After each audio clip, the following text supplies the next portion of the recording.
We dig into numbers around healthy life expectancy, GDP per capita, social support, levels of corruption in countries to try and explain why there's so much variation. And we find that all of these things matter to some extent, but some more than others. And so GDP per capita explains some, but not much at all, of the variance between countries in terms of how people feel about their own lives. My name is Jan-Emmanuel De Neve. I'm a professor at the University of Oxford, where I lead the Wellbeing Research Centre, and I'm one of the editors of the World Happiness Report.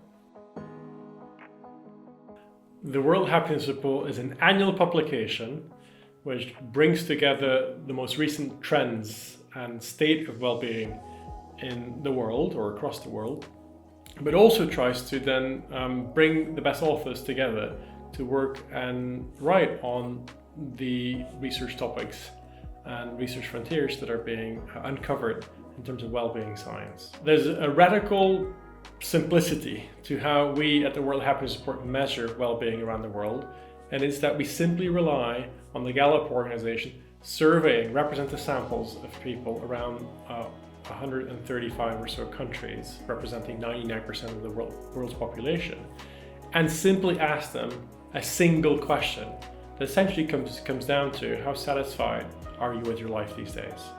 And that single metric is what we use to present to the readership the ranking. It is not an index, some black box where we throw in lots of dimensions and items and then come up with some kind of scoring system.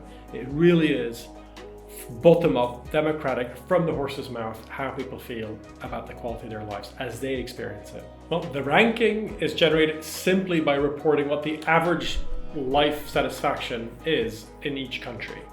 But we start from there and then sort of reverse engineer to see about what may explain variation between countries. So Finland and most of the other Scandinavian countries get a lot right, and that in turn leads to their populations reporting a high sense of contentment, life satisfaction.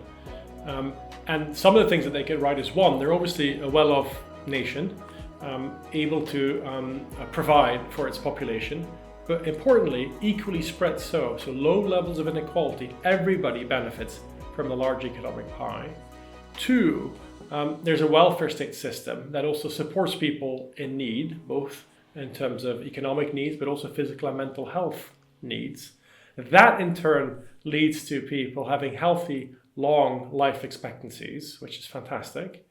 And then importantly, there's that social support, a social capital, as academics and sociology would call it, that's really present in Finland and the other Scandinavian countries, where people care about each other, have friends that they can rely on, invest in each other, and that really helps them through life and boosts the evaluation of their own lives.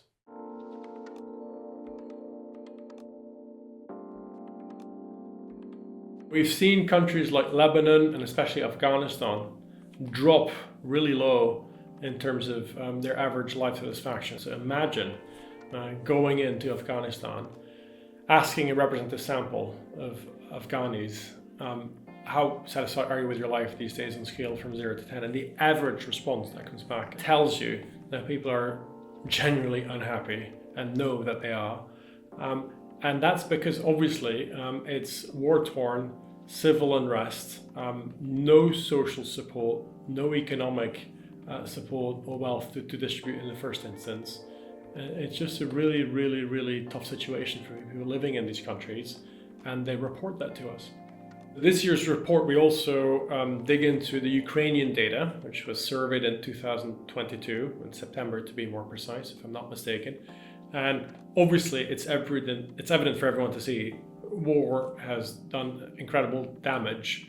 And this we do pick up in the well-being data as well. So they've lost about a whole point on a scale from 0 to 10, which is a lot in terms of their life satisfaction.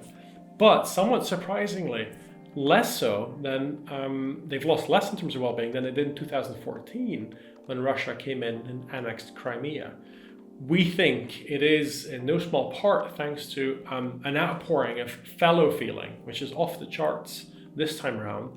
And we picked this up in data around volunteering, helping strangers, donations, which is really, really high now following the invasion of Russia. and Ukrainian people have really rallied around the flag and each other. So in a sense, the Russian invasion of Ukraine has really forged Ukraine into coming together as a nation.